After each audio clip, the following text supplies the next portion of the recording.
Today is Wednesday, March 5th, 2025. My name is Ireland Bluen. I am interviewing Susana Almanza in Austin, Texas for the Voces Oral History Center. We are at the University of Texas at Austin. Thank you, Ms. Almanza, for agreeing to this interview. Just a couple of notes at the top. The raw, unedited recording of this interview will be archived at the Nettie Lee Benson Latin American Collection on the UT campus, where it will be available to anyone who wishes to access it. If there's anything you don't wish to talk about, we respect your wishes. Also, if there is something you do want to discuss, please make sure we do discuss it. Please also let us know if you need to pause the interview. Today, we are going to talk about your life experiences. As part of this, we'll also discuss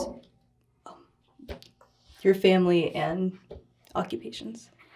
And if you're ready, Ms. Almanza, let's begin with your childhood. Can you just tell me a little bit about what your childhood was like growing up? Well, I had a very happy childhood. I had 7 brothers and 2 sisters. And we raised chickens. We had a garden. And I think one of the best things in my childhood is that we were allowed to go on the rooftop of our house and look at the stars and the moon. And we slept outside as a family when it was hot. My dad had put in the kind of fencing around the house so the mosquitoes wouldn't bother and stuff. And so I really enjoyed that, sleeping outside with the family during the hot summer months. But I also grew up on 10th Street, East 10th Street. So I lived in East Austin, and I lived in the very special line because if you cross the street, the African American community began. So we lived at the tail end of the Latino community. So if you went south, it was all Latino, and if you went north, it was all African American. So I really got to have a lot of African American friends growing up very young. And then, of course, because I had a lot of siblings, and at that time, all the families had like 8 or 10 or 14 kids. So, like, 2 families together would make it seem like there was a league happening or a football team. And we played, and we played in the streets. There was very little traffic at that time. We played kick the can, hide and seek. We played football, baseball, all kinds of sports with just the families that were there. And where I was living, my backyard was the Guadalupe Church. And so we went to church every Sunday. And so I remember, like growing up, having a lot of fun, always playing. And as I grew up, my brothers were real explorers. And so we would explore all the creeks in Austin. So we got to go in all the creeks. And at that time, the water was still clean and safe. And we could swim, in all the different creeks. So we get to go to Boggett Creek, Waller Creek, Shoal Creek, Barton Creeks. I mean, we just pretty much, and we did sort of like what they now call community assets. So we knew where all the plum trees were, the peach trees were, the persimmon trees. And so it was like, okay, we knew where all the different fruit trees were at. In my yard, we had a mulberry tree. And so we could eat, fresh mulberries. And it was a huge tree, so we got to climb that tree also. My childhood was so happy. There was just so many things we got to do. It seemed like every day was just an exciting day. Something was always happening because, we were a big family. Something was always going on with our brothers and sisters, and then with our neighbors and everybody else. Okay. Can you tell me a little bit more about your parents and how they were in your life growing up? Yes, and so my mom was a stay-home mom. In those days, a lot of the moms were home. There wasn't about mom and dad both working. So my mom was always home. At that time, I didn't know that we were living in poverty. And so we still washed we didn't have a washing machine or anything like that. So we still washed in the washing tub. My dad had a clothesline, so we'd hang the clothes out there. And my mom was a healer. She had this real big spider web on the side of the house, and we weren't allowed to harm the spider, but we could feed it. So we'd get these big fire ants and throw it at the spider and just watch it come down. And wrap his little legs around the ant and take it up. And so when anyone got cut, she would go and get the web and put it on the cut. And it's a symbolization of the whole band-aid, you know. But my mom was a healer, so when we were ever sick, she was always healing us with different teas or tinctures or prayers. Only if we had a broken bone or something like that would we ever go to the hospital, because at that time we had no private doctors or anything like that. So she was pretty much the healer. And even though my mom and dad really didn't have any formal education, they had a lot of wisdom and they had a lot of knowledge and a lot of experience about life. And so they were constantly teaching us one thing. My dad was real big on being respectful, respect everyone, you know, regardless of their race, of who they were, is to respect everyone. And my mom was more like teaching me about, do you really need these things or you want it? There's a difference between need and a difference between want, you know, and needing something is more important than just wanting something. And so we learned a lot of the real, you know, basic lessons about how to live life, how to be respectful to other people, how to care for our siblings. You know, that was a big thing, is that you take care of the siblings, you know, younger than you, the ones older take sort of like a stair step. You take care, you take care, you take care. And so they really taught us about family unity and about looking out for one another and taking care of one another. And my parents, since they were Spanish speakers, I always give them, you know, thank and praise for giving me voice, because as a young child, even at age 5, I was already interpreting for them. So I would go to the stores, as we go up to the schools, and it seemed like we were always talking to somebody of authority or grown-ups, and so I was interpreting all the time. And so I think that helped me in not being afraid to talk to um, people older or people in authority. And so I learned a lot, you know, and I wasn't afraid to speak because I was having to speak for them in all these different venues and stuff. And so I always thank them for giving me voice to them. And because, you know, I was in school and I had siblings, so I knew how to relate to brothers and sisters or the younger kids and stuff. And so I think that they gave me a pretty roundabout, you know, education of life, because they really didn't have any formal education, but you know, they were really good about teaching us. And of course, um, you know, we live in a segregated part of East Austin. Like I said, everyone living behind me was Latino, and everyone living in front of me across the street was African American. And so at a very young age, I got to see a lot of the racism. One, because how they looked at my parents because they only spoke Spanish. Um, and, uh, and my friends because they were African Americans and the color of their skin, how they spoke.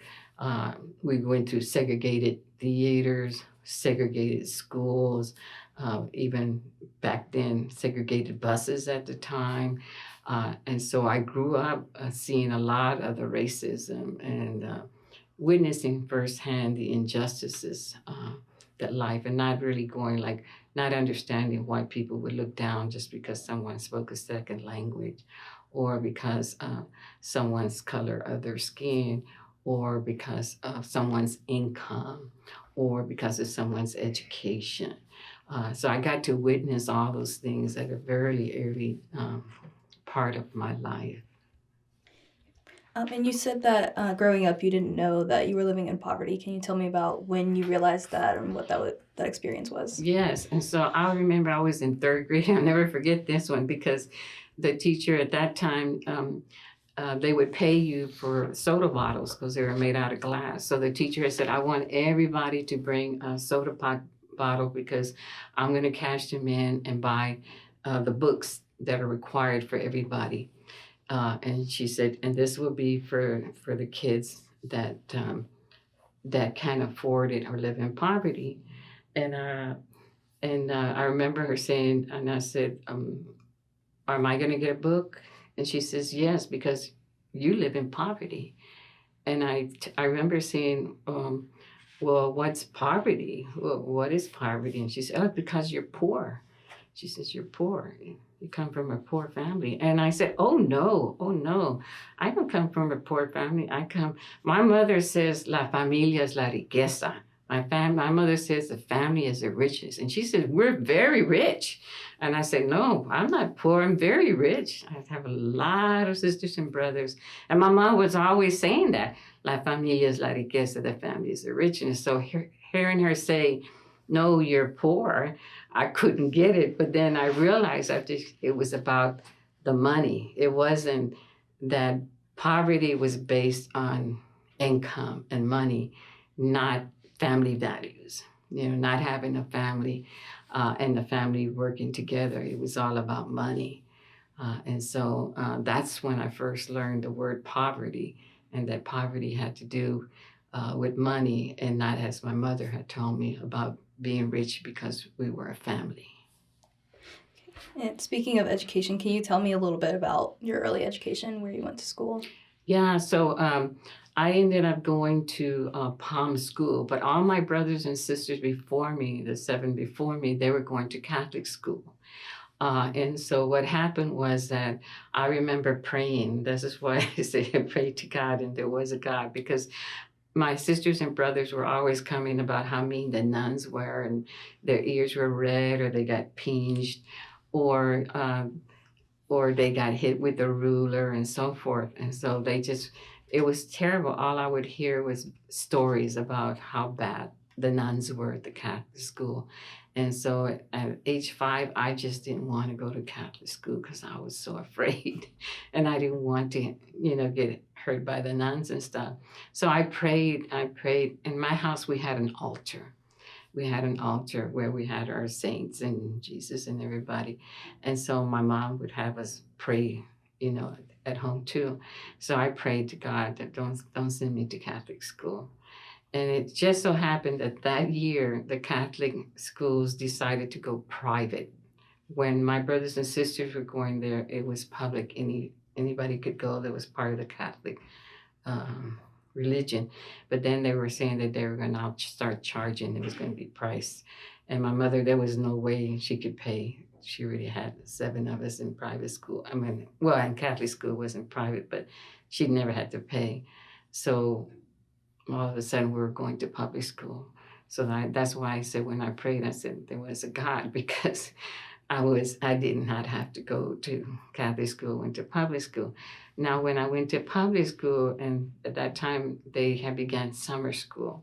So I went to summer school, and then I was supposed to go to first grade, and they wouldn't let me go to first grade because my birthday was September 20th. And at that time there was a law, you had to be 6 years old by September the 1st. And I was going to be 6 years old September the 20th. So I had to wait a whole year before I could get into first grade. But then I got to go to summer school twice.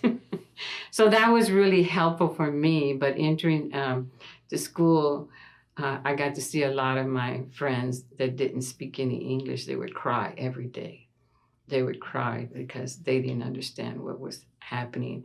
And then the teacher would let us know that if we spoke Spanish in class, we would get a paddling. We were not allowed to speak Spanish in class. That was a big rule back then in the school.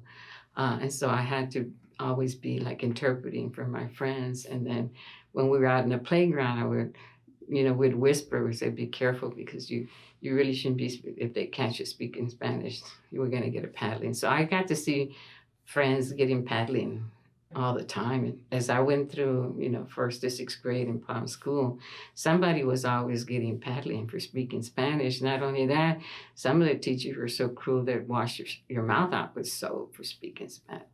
So, and in my school, even though the population was like 98 or 98%, 99% Latino, all the teachers were white. There was one teacher, Miss Reyes, who taught 3rd grade. And everybody would just pray that they'd get Mrs. Reyes as their teacher. I was not one of the fortunate ones when I got to that grade.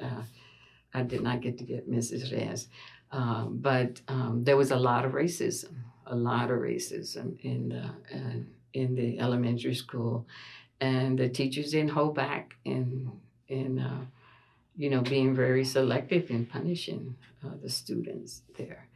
I learned very early on. My parents would say, "You have to respect authority. If they tell you to sit, if they tell you to be quiet, do it."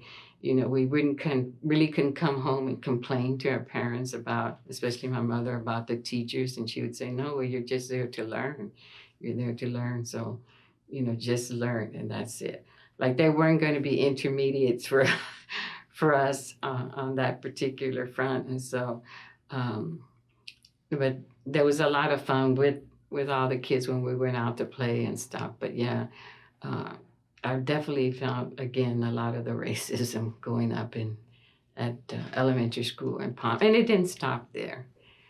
It continued to go to middle school, going to well, that's this is a really important point. Is that um, when I got to middle school, I had to come in seventh grade to University of Texas campus, where the School of Social Work was University Junior High.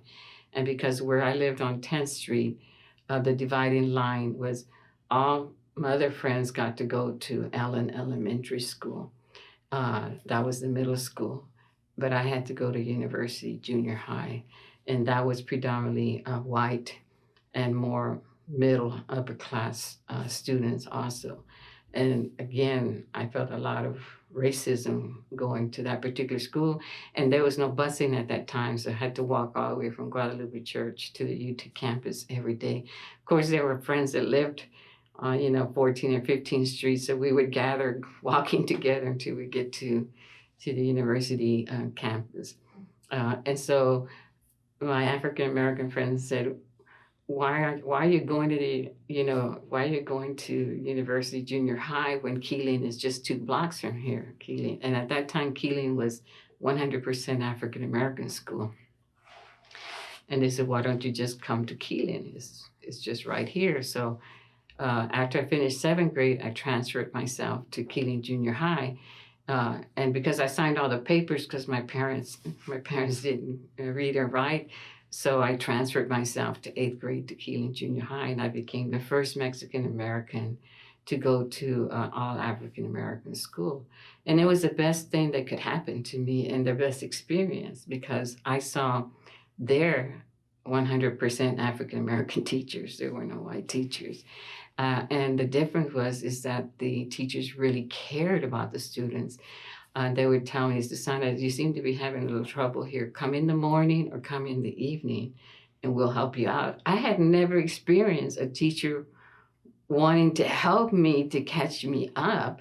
And I thought, what a big difference that I got to, again, witness teachers who really cared about their students and were compassionate and willing to catch them up. And then they integrated me into like the PTA programs. I did the prayer in English and Spanish. And I really had a lot of African American friends. And so, nobody ever taunted me or hurt me or anything. And the teachers that's the greatest things I ever experienced. And then what happened was they built a new middle school in my community called Martin Junior High. And my mother says, no, you got to now go to Martin, because you got to help your brothers and sisters that are now going to the junior high school, and you need to be there. So I had to transfer myself to Martin Junior High, and it was a brand new school, and it was predominantly Latino. It had some whites and some African Americans in there, but it was predominantly Latino middle school. And that was okay. It was okay until I got to Austin High, and then I got to experience again. We came from some of our friends coming from Martin Junior High into Austin High. We were all honor roll students, and we got to Austin High, and we realized that our A was like a C plus. And that's when we saw the inequity in our education, is that the students there were white and lived in that area and gone to other schools, they had gotten a better education. And so we found ourselves having to really struggle and study twice as hard just to catch up. And so we knew that there wasn't a real equity in education for students of color. And the other thing is that a lot of our friends couldn't get into, like, they played football, they were cheerleaders, they played in the band, because at that time you had to have AB average. You can have any C's to participate in, those kind of subjects. And so that was really leaving us out of, participating in that. We had cheerleaders that were African American Latinos, and yet they couldn't participate. And so we saw that that was another barrier, how they were excluding us from all the different activities, is by putting a certain grade level. And because we came from schools, even though we were honor students, that didn't get the best education, right? And and also in the student government, we could never get into student government because it was popular votes, and they had the votes. And so in high school, we had to, as we began, we then organized to do a walkout. During that time, it was a Chicano movement was happening throughout the United States, and they were going like, no, there's an inequity, there's a lot of racism and everything. And so we organized in the school to do a walkout to say that they needed to bring down the grade averages in the school, and that they needed to make sure that they integrated, Latinos and African Americans in the student council. So there was a lot of organizing going on, and we ended up getting a lot of changes. But there was our senior year, so we didn't benefit from them, but we knew that the up and coming students would benefit from, all the different struggles, and bringing it to the attention of the principal and the superintendent and the school board of how inequitable their whole system was in their schools. Okay. And so I'm going to ask you about the first school. You talked about seeing your friends getting paddled. Can you tell me about like how that made you feel?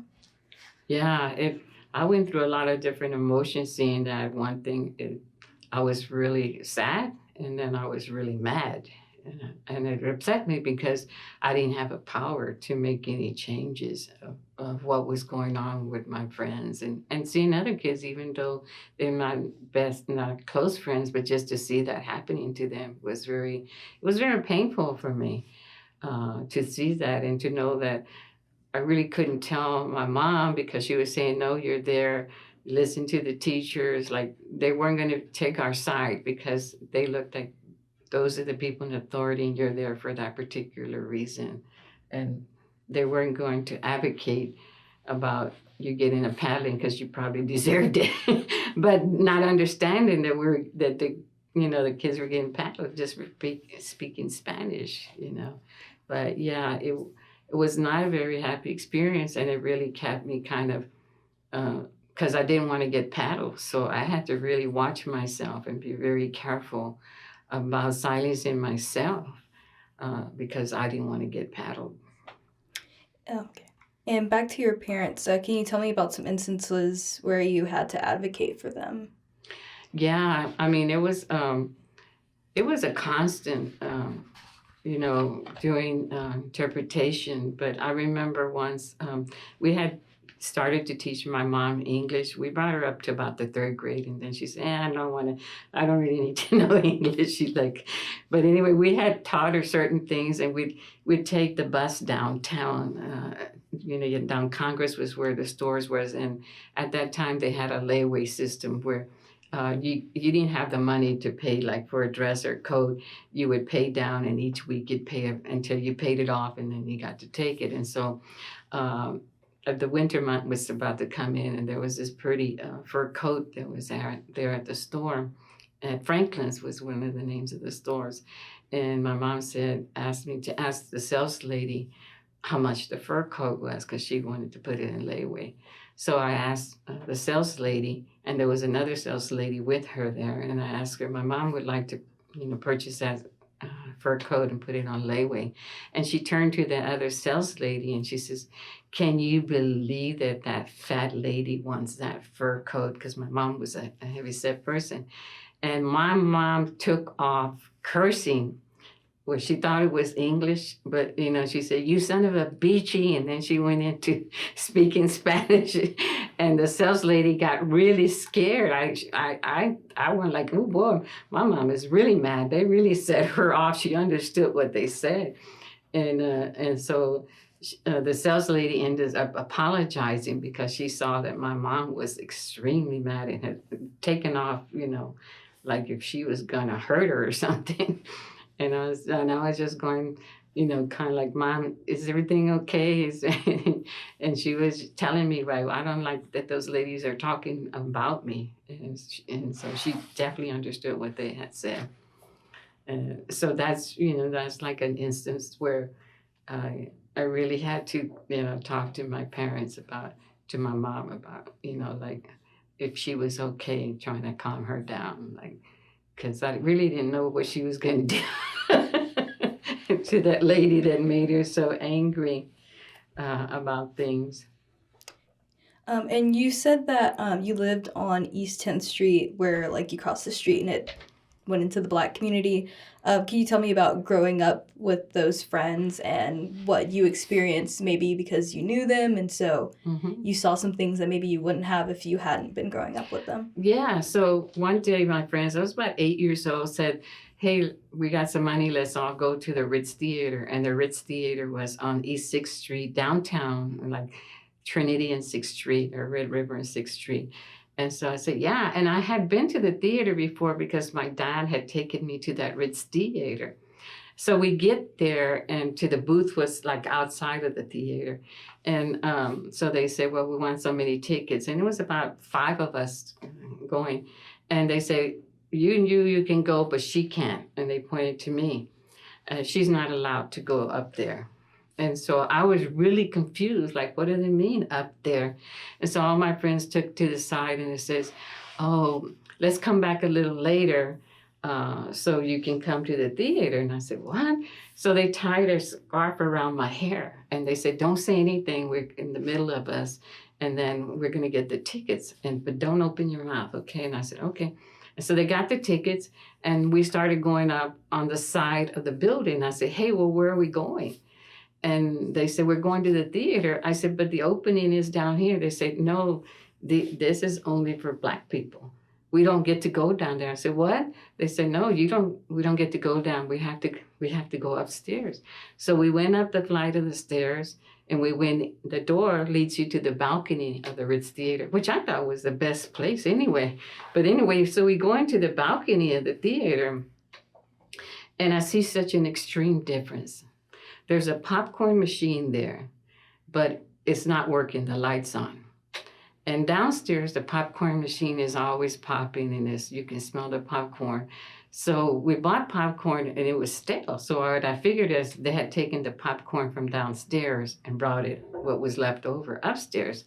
And then we had bought like some pickles, and the pickles weren't crunchy. So I figured they were old pickles, and they just brought them. And downstairs, there were like these wooden seats with a little cushion on it where you would sit. And upstairs, there were just aluminum chairs. And it wasn't clean. Same theater, but it wasn't clean. And downstairs, they would clean it after each show. And so I looked around and I told them I couldn't believe what I was seeing. So, we watched a movie and stuff. And so then I told my friends, I said, "This isn't how it is." They said, "What do you mean?" I said, "Downstairs is really different." I said, "The popcorn machine is working. The pickles are crunchy. It's clean. The chairs are wooden with a little cushion on it." I said, it's nothing like this." Of course, they didn't know because they'd never been allowed. And I said, "I didn't even know there was a separate entrance just because you're Black." So that to me was like, first, I was mad because I didn't know why were they treating my friends this way. And then I was sad too, but I questioned, was it because the way they speak, the color of their skin, the color of their hair? What made it so different that we couldn't all go into the theater together and sit at the same place? And so that was like a real like awakening to me that not only were people who spoke Spanish, treated differently, but Blacks were treated differently too. And that Mexican people were allowed to sit with whites, but they weren't allowed to sit with blacks. I mean, I could not comprehend, that the way that all was, So that was like seeing that racism. And because my father worked at the lumber company, his boss lived way in West Austin. And so my dad sometimes would take me, he had to deliver things to West Austin for his boss. And I got to see, like, oh my God, there was another world out here. It was like our streets were not paved. We had rocky street, rocks, really rocks. There was no real drainage or gutters or sidewalks. There was really no lighting, just like on the major corridors. And over there was like, oh my God, it was, I don't know, was I in the Wizard of Oz, another place that I'd never known existed, mansions and lawns cut, streets paved, sidewalks, gutters. It was a very, very different like town, but it was the same city, but very different. When you crossed that highway, it was different. And so I realized that the highway was like our border wall was the segregation. IH-35 was where all the people of color lived. And once you cross Highway 35 is where all the white, more affluent people lived at. So I got to experience that very early on about how people treated us. And then, because I got to go to Keeling, knowing that the schools were even segregated. They were even segregated, but yet we were allowed to go, the university, junior high with whites, and then some blacks also at that school. Can you tell me, did you learn about Mexican American history at all growing up? Yeah, my dad was always telling us, stories about, uh, the things that the Mexican people had done. And, I guess he learning that, they left during turmoil in Mexico and his mother coming over here. Um, and I think there was just always celebrations, like at our church, the Jamaica, there were celebrations. They celebrate the 16 de septiembre, the Cinco de Mayo. So they were celebrating our people and our heritage. So we got to see that all the time. And I think that even as the Catholics, I don't know if they just translated all the saints, but the saints all seem to have Spanish names. And so we knew that there were people that were in this high power or close to God that had Spanish names, but I think they probably just translated them to us. But I think that as I got to also in high school where they were teaching a section of history, I question a lot of that stuff, that they would teach us back then. But even my African American teacher who taught history taught me so much about, the Mexican American and Latin American history. And so that's why I said it wasn't like the white teachers, but it was an African American teacher that was teaching me about Latin American history and about the accomplishments of our people and about the struggle of our peoples. So that was something that was, again, educating me and teaching me about what our history was. And I think just having pride in ourselves growing up, our parents taught us to be proud of being able to speak Spanish and being who we were, not to let people look down on us because, we spoke Spanish or because we weren't rich and all that, because they didn't have those same values. So they taught us, like, it doesn't matter. Those are not our values, And so I think that they taught us a lot of those things and really grounded us into the earth. My mother always gardened. Since I was little, she got me working in the garden and planting things and seeing how things grew. We had chickens. We ate fresh. Everything was fresh, and it was like everybody cleaned the coop, fed the chickens. She taught us how do you kill a chicken, how do you cook a chicken, and just the many ways to clean, make beans. I never knew there were so many ways to make beans. and make, tortillas. Everything was so fresh. Everything was fresh growing up. So I think those are the real values and things that, I remember, and they're giving us a lot of pride about who were, and never to feel bad of who we were and that we spoke, Spanish. It was all right. And it was, and if we didn't have money, that was all right too. When we had money, we could spend, then we would spend, but we didn't, and it was all right. And so you're growing up during the time of the Vietnam War. Can you tell me about, did you protest or have any part of that? Absolutely, because during the Vietnam War, it was a lot of our friends and families that were going to the Vietnam War. We learned very early on that it was the Mexican American community that was being forced to go to war, because at that time, they had to draft, and a lot of our people were like, okay, you're going. They weren't like in college. They couldn't get a letter saying, they're in college or they're going to university. And so they were going to go whether they wanted to or not. And a lot of people did. Like, they felt like, okay, this is my country. I'm going to go, fight for my country. But during high school, since Austin High was so close to the University of Texas, the students were always coming to Austin High and handing out leaflets about the war and about what was going on at the war. So very early we go like, this is a bad war, right? This is, our people are dying there. We knew personally our people were dying, we're not coming back, but that it really wasn't our war. And why were we hurting another country and another group of people, right? And so we had organized where the university said they were going to have like a Black Armband Day where everybody would protest the Vietnam War. And so we organized in the school to do everybody to wear a black armband against the war. And then someone told the principal, and they announced over the announcing that anyone caught wearing a black armband at school, against the Vietnam War, would be expelled. But we had this white friend. His father was a judge. That was part of like the whole committee, and he said, "Don't worry, I called my dad, and they cannot expel us, and don't worry, if that happens, I'll call him, and it'll be all right."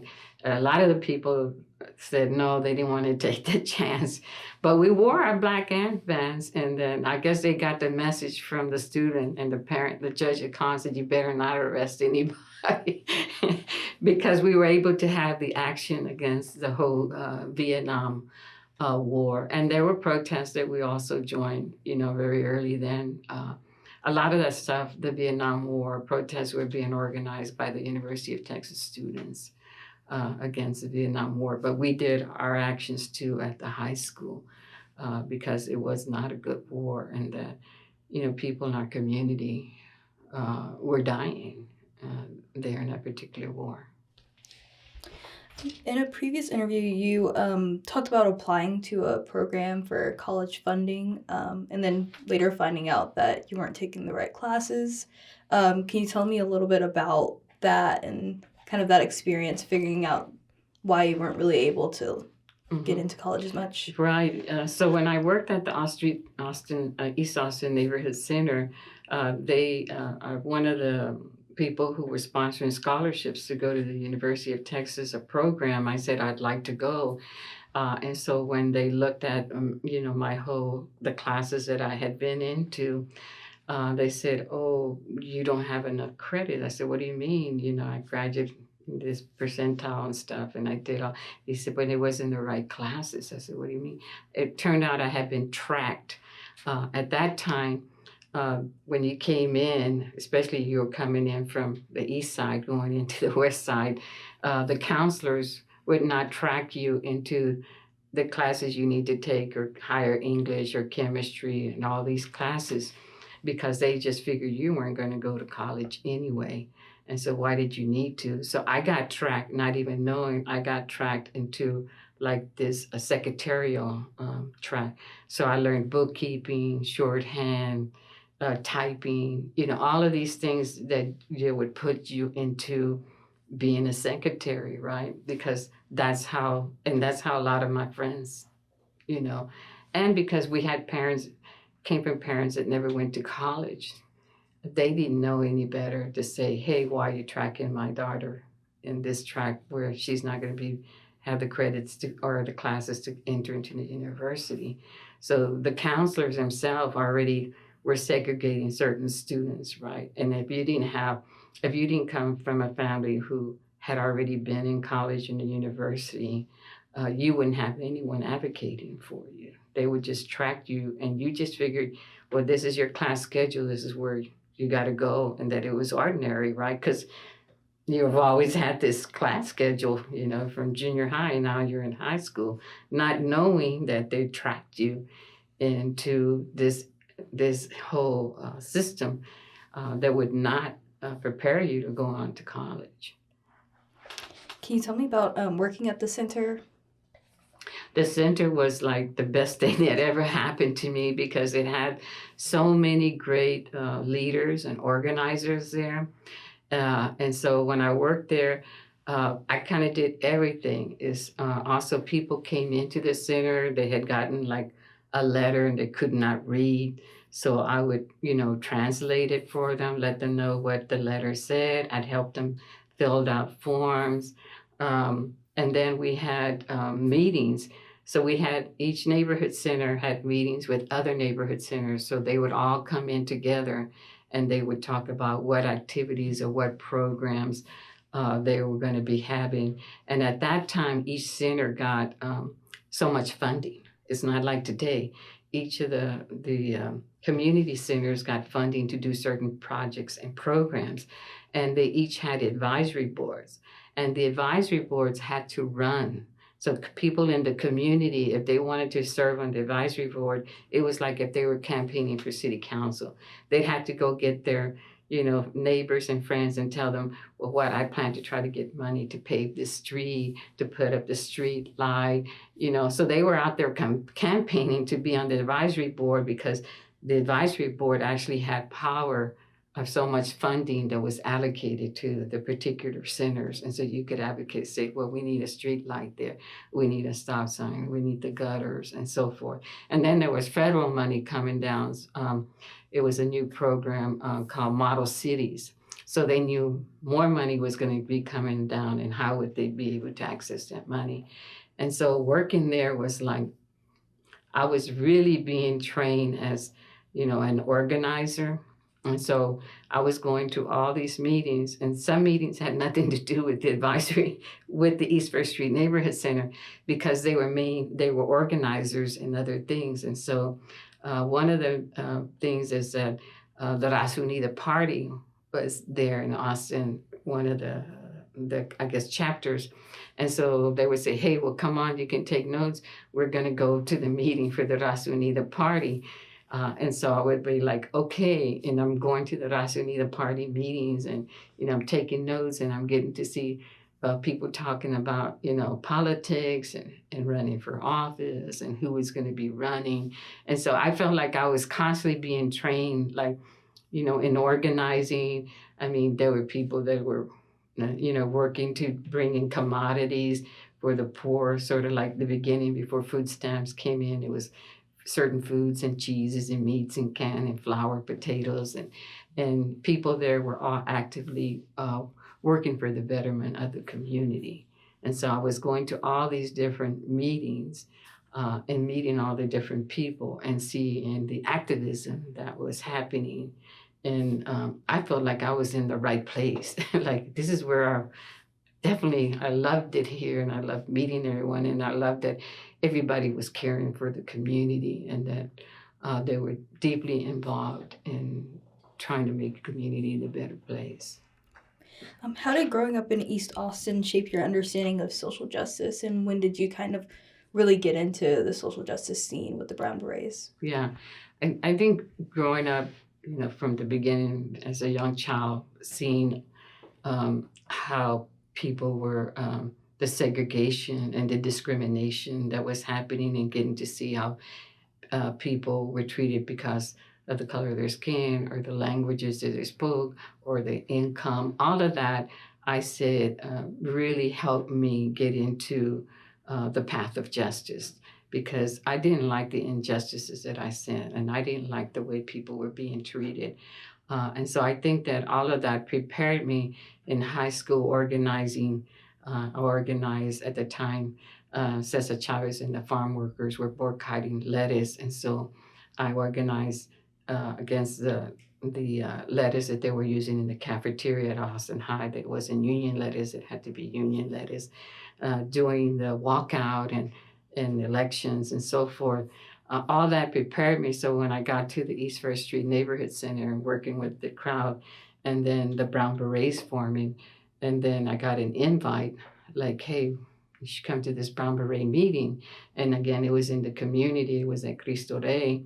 And so I went there, and there are a lot of young people my age. They're all in, 20s, teens, and 20s, and again, wanting to change society and the world the way it was. And so, right away, I went like, wow, this is where I belong too. This is all these young people that are working on trying to address all of the injustices in our community. And so that started me in being with the Brown Berets. Did you have any early mentors who influenced your activism? Yeah, I think like I say, I look at my parents as mentors because they taught me so much about life, about living in everyday life. And then, my older brothers before me. Um, and then I think the main mentoring came in when I worked at the East First Street Neighborhood Center, when I got to know, John Trevino and Gonzalo Barrientos and Amalia Rodriguez Mendoza and some of the union workers that were there, and my director, James Ramirez, all of these people, Margaret Gomez, all these people were like mentors to me. They were the ones who were kind of teaching me, you need to get here, you need to be involved in there, look what's happening here, what's going there, inviting me to whether it was gatherings or protests. My dad himself, he took me to the economy workers march that was going on. He just worked like about 2 blocks from the economy workers, and so I'm sure that his friends were working there and told him about it. So then he brought me and took me to the march for living. At that time, it wasn't called living wage, but it was working for more wages, right? And so, getting to see that. And so I get a lot of that stuff. I think that I look at them as the mentors, and then the people I work with at the East First Street Neighborhood Center. And of course, as I'm going on, then I get to meet other people that are real mentors to me also. Are there any particular projects that you worked on as a Brown Beret that really stood out to you? Well, there was a lot of them, but I think because of all the police brutality that was happening at the time, there was a real height of police brutalities and shooting of people in the community and stuff. And we worked, as the Brown Berets, we worked to try to get the police community review board. And so back in the 70s, we were already working like we need to have a separate review board that reviews what the police are doing, and that people could come and do a complaint and do an investigation. And so they have that now, and it took, but we started that back in the 70s. And the only difference between what we were asking for on the Community Review Board was that people should have subpoena power, that we should have subpoena power, by that committee should have subpoena power when they bring in the police, or they can call in other people who will testify what was going on. That was a long one. That, to me, that was the most important one, is going to city council and then having protests and demanding at the police station, demanding a community police review board. That was a real important action. Did y'all ever work with the Black Panthers at any time? No, we didn't really get to work with at the local state with the Black Panthers, I know that some of the Brown Berets, other chapters, because there was the Texas chapter, the California chapter, and the Colorado chapter, and the New Mexico chapter. So there were several chapters. And so there were other people that had relationships with the Black Panthers. Okay. And the Brown Berets had a reputation among many women that they were being discriminated against. Can you talk about if you had any experience with that? Yeah, and so being in the Brown Berets, I did get to see a lot of the sexism in there, because as the women in the Brown Berets, it was like we were always like in the kitchen cooking or doing the fundraising, and then when it came down to the press conferences or the protests, and you can just see all the documentations and the photos and the speakers, it's always was men, men, men, and so it was like constantly challenging that whole situation. I know that I would talk and I said, well, wait a minute, if we're talking about the Brown Berets is about the families, then we should have a woman spokesperson and a man spokesperson. And the women shouldn't just be doing the cooking, they need to be at the table also talking about the actions and looking at the policies that we want to develop. Because one of the big policies that we were putting together was the Brown Beret Manifesto. And the manifesto would be the leading guide as what are the issues that we need to be working on and how would we address those particular issues. And I said, no, the women need to be sitting at the table working about these policies.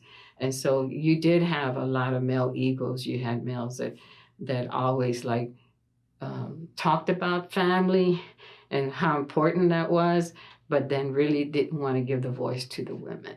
And so that was like a constant something that I was always having to bring up at different venues and even throughout the state meeting, because the Brown Beret chapters in Austin, Dallas, and Houston and McAllen would get together. I mean, that the Brown Beret Manifesto was put together by all those chapters in the state of Texas, and demanding that no, we need to be at the table to talk about the Brown Beret manifestos and the policies that are going on. Do you remember how long you were in the Brown Berets and what years? 72 to 78. In your early years of organizing, what were some of the biggest challenges you faced as an activist? Yeah, I think one of the big things was the police. I mean, I remember in the boat racism and down at Town Lake, because what had happened is that was like the beginning of the gentrification process. We lived on Rainy Street and Holly Street on the other side of the highway, and they were beginning to displace people from that side of the highways to the east side of the highway. But what happened is then they decided that they would have these boat races, and the boat races would go in East Austin. It would start from right under the bridge and head on down, and they would bring in these bleachers into our communities. And the boats, if you ever heard, were racing, it was really loud. I mean, and just racing. And the community was right adjacent to the boat races. And so the Brown Berets decided that they had already been going to city council to say, we need to end this. They leave all their trash here, they run over all the plants and stuff, and it's a noise. The community can't rest, and it shouldn't be happening in our community. And so there was a major protest that was put on together against the boat race, and that's where there was police came in, and they beat up a lot of people. One of the organizers, the Brown Berets, Paul Hernandez, was beat up. A lot of people got arrested during that time. One of the Brown Berets women ended up going into labor early. She had her baby prematurely because she was beat up by the police. So there was a lot of violence that happened in just that protesting against the boat races. But because of that, all the violence that took place and the news media that got out from it, they began to then listen more to the people about removing the boat races from the community. Yeah. Can you tell me about putting together last Chicanas, Yes. and describe what it was. Yeah, so Las Chicanas was a group that I put together of young girls, mostly like in middle school. And so what I would do is I picked them up and we'd meet at the rec center, and some of the parents would drop them off. And we taught them about history, the history of our people. We taught them how to make earrings, Native American earrings. We had fun night where we take everybody skating and so forth. And it was really teaching them, the shirts that everybody wore was says Las Chicanas. It was teaching about being proud of who they were and that we were indigenous to this continent. At that time, we were really teaching, hey, we didn't come from the other side of the ocean or anything. We're native. This is our indigenous country. This is where we are. And we've had mathematicians, astrologists, you name it, we've had it. But they're not teaching y'all all this history that y'all need to know. And so it was really doing educational and then fun stuff also with Las Chicanas. And I think that was one of the best groups that I had, was working with so many young females, because it was like also teaching them the whole thing about leadership, that women could be leaders, and that we needed to take that role also of being leaders. When did you start the group? That was in, let's see, it was about 78, 79. Mm-hmm. You've been a leading voice in environmental justice. Can you tell me about when you kind of started with that work? Yeah, so in the early 90s, in 1991, we were working on the high-tech industry because at one time they were saying the high-tech industry was not mobile because it took so many millions of dollars to move from one place to another. But what had happened in California and New Mexico, they were already leaving a toxic footprint. So they had a lot of contamination and stuff. And all of a sudden, the high-tech companies began to be mobile. And so we joined this campaign called the Good Neighbor Campaign, but it was looking at high-tech industries. And at this time, people in Arizona and California, New Mexico, and up in Boston, Massachusetts were also looking at the high-tech industry. And so a lot of our friends from these different states put together the Southwest Network for Environmental and Economic Justice. And so Poder was one of the members. At that, we didn't form Poder until May of 1991 after meeting with the high-tech, Cimatech was the high-tech industry that was in Montopolis. And at that time, they were, Cimatech was a national consortium that brought in all the high-tech trade core, IBM, Motorola. So they had the best scientists and chemists and stuff. At that time, they were working on the smart bomb, the smart chip to put in the smart bomb where they could program it to just bomb in different cities and countries and stuff. And it was a race against the Japanese at that time. They were racing because Japanese were also looking at the chip and to get the smart bomb. Cimatech had gotten Department of Defense money, the federal money, to work on this. And that was our window to come in and say, we want to talk about your chemical use and alternatives to chemicals. And we went to Congress and we went before the Science and Technology Committee and testified, and they ended up earmarking, I think, $100 million to look at alternatives to chemicals. And that got us at the seat of the table with the high-tech chairman and the board members to talk about alternatives to the chemicals that they were using. And the one thing that they came up with was they didn't have to use chemicals to clean the motherboards. They could just use soap and water. They were using a lot of other chemicals. And so we talked about recycling because they use millions of gallons of water. How could they recycle the water? And so they looked at using it in their cooling system. There's been a lot of work, not really where it should all be, but anyway, that's where we started off. And so we all came together, and at that together with all those states, said, we need to put together a network. And that network became the Southwest Network for Environmental and Economic Justice. So that was the environmental movement that was putting that together. And then it was redefining what the environment was. Because at that time, mainstream environmental groups had defined the environment only as nature, the spotted owls, the whales, and so forth. And we said, no, bullshit. The environment is about people. It's where we live, work, play, and pray. And so that's the environment. The environment is everything, right? You can't separate nature kind from humankind, interwoven, interlocked, and inseparable. And so that was part of our into the movement that was starting, was the environmental, and it really wasn't environmental justice, it was environmental racism.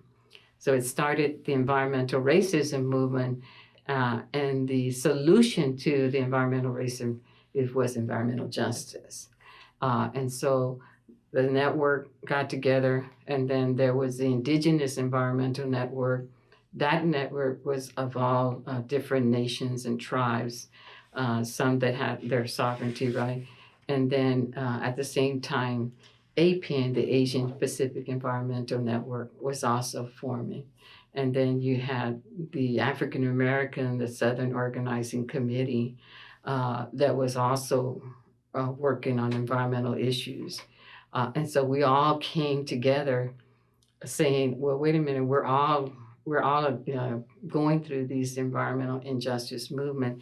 And I think the research was Dr. Benjamin Chavis' United Church of Christ report on toxic waste and race that came out in 1987, where they had documented that it was people of color that were living to majority hazardous facilities, and that they were causing a lot of health problems and environmental harm also.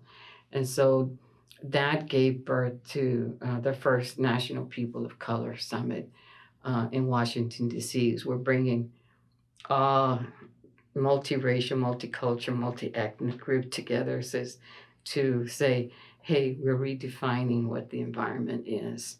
And we're putting together the first principles of environmental justice together. And so thousands of people descended from all these different networks together for the first National People of Color Summit. And then I think then was in bloom was the environmental justice movement, and then drafting a letter to the mainstream, the Big Ten mainstream environmental groups like Seattle Club, Earth First. Forget one of there's some bigger ones than that, the Green, all those, but it was 10 major, writing to them and saying, this has got to change. We're redefining what the environment is. And you also need to look at who's on your board, because all these mainstream environmental groups didn't have people of color on their board. And they needed to integrate people of color, and they needed to look at the environment as people of color were looking at the environment. And so to me, we fed in really good, because growing up, understanding that the earth was a mother earth, not just a planet, growing up recognizing that the earth feeds us, and recognizing, the heavens, and recognizing the animals, and that we couldn't live without one without the other, right? Being in the environmental movement, environmental justice movement, was like looking at all of these things, sort of the things that we already said, that we had a relationship with this Mother Earth, and that we needed to respect her. And so the environmental movement, environmental justice movement, was the right place to be. And it was the right place because it was multi-ethnic, multicultural, multi-state movement. For the first time, it was like we're all coming together, and that we're all experiencing these injustices, but together we can make a difference. Yeah. What was it like co-founding Poder? Yeah, in co-founding for that, it was like, this is, I remember after the whole Cimetech thing, and all the different people went back to their perspective stage, we go like, okay, what are we going to do now? And we said, well, we need to form our own organization. And so we got busy. So we said, okay, let's come up with the name and let's meet. And then, so everybody was thinking about their names, and we came together, and people threw out different names. But then Sylvia Ledesma and Frank Campos says, we've come up with the name Poder. And the moment they said Poder, everybody, like all the other names went out the window. They're like, that's the name, that's the name. That makes so much sense. It's like, it's the power, it's empowerment, it's the ability to make change. And it was like, okay, well, what does Poder stand for? And it was like, people organize in defense of Earth and her resources, but then we translated it into Spanish, Pueblo Organizado en Defensa de la Tierra y sus Recursos. And so we're really, through our 501c3, we're documented, but in Spanish and not in English.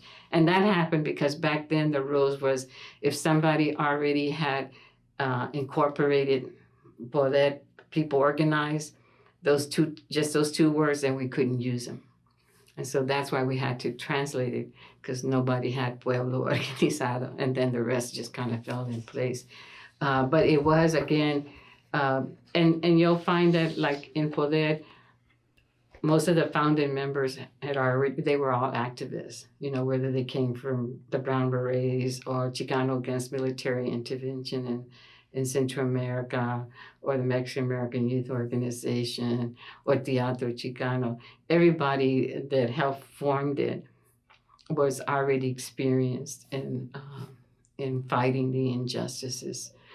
So coming together as a group and then coming up with Poder was good. And then we had somebody who said they were a consultant, and they would say, well, let's have a meeting and look at a strategic plan and a mission, what's going to be our mission and so forth.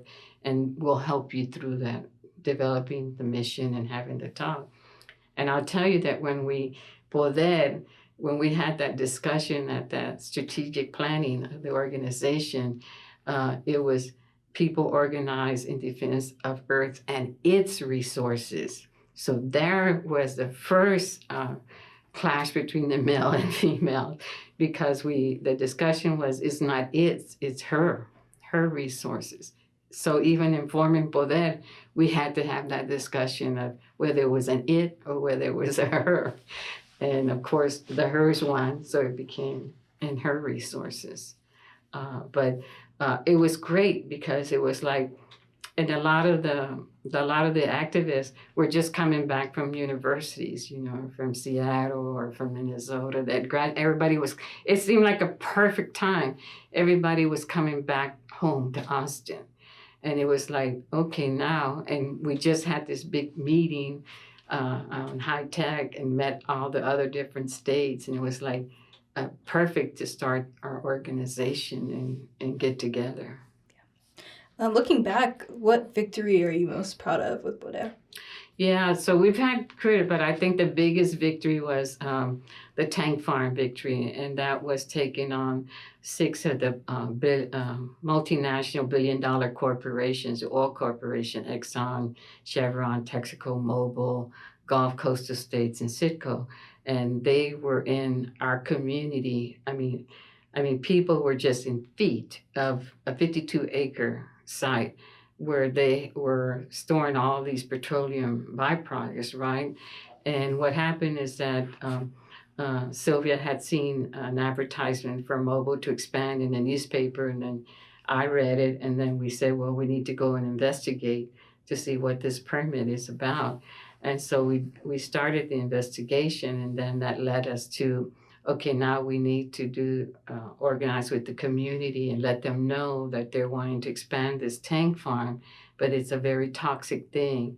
And so it was bringing the community, and we didn't know that many community people would show up, but we did a flyer and said, these are toxic fuel storage. They emit benzene, and benzene is known to cause cancer. And so they all came in. after that, it was like our discussing and then organizing, like, okay, is there a neighborhood association in your community? And it was, okay, now we've got to, the way the city is structured, the only way you get notices of zoning and changing is that you're registered as a neighborhood association. So we got busy having them organize and saying, well, what is your boundaries and who's willing to start chairing the neighborhood associations. So we have formed several neighborhood association, the Alpha Neighborhood Association, the Commer Cove Neighborhood Association, and the Stewart Circle Neighborhood Association, and the Go Valley Johnston Neighborhood Association. Gardens Neighborhood Association was already in formation at that time. So we put them all together, and as we began to have the meetings and workshop to break down the chemicals that were being emitted from the fuel and listen to the testimony of the community, right? And then it was further organizing of doing phone captains, and so that the phone captains would call 10 different neighbors. We're having a meeting, this is the next meeting, or this is the action. So then really organizing down to neighbor, like just a few streets, so that, and then who would pass out flyers, who could we leave the flyers, and they would cover so many streets, so they wouldn't all fall on us to do everything. And at each meeting, we would take up a hat, dimes and nickels, and because we really didn't have any funding at that time to do the flyers and to put out all the information. And then we got a small grant of $2,000, and we used that just for the educational stuff, because it was a lot of work to be done, and started organizing on it, going to city council, going, at that time, the air control board and the water control board, they were separate entities. They're not like TCEQ, Texas Texas Commission on Environmental Quality. It wasn't one entity, there were several entities.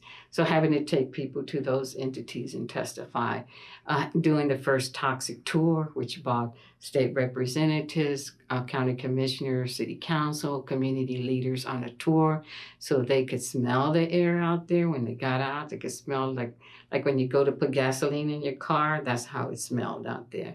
And to see the sheen, the runoff from the burns that they had there, the kids that had played in the water and had blisters, the lady that hit her garden and now she had blisters, I guess when the run had gone into her soil and she didn't know, and see the trees dying. So, we had Gonzalo, State Representative Gonzalo, then asked the water board to come out and do testing.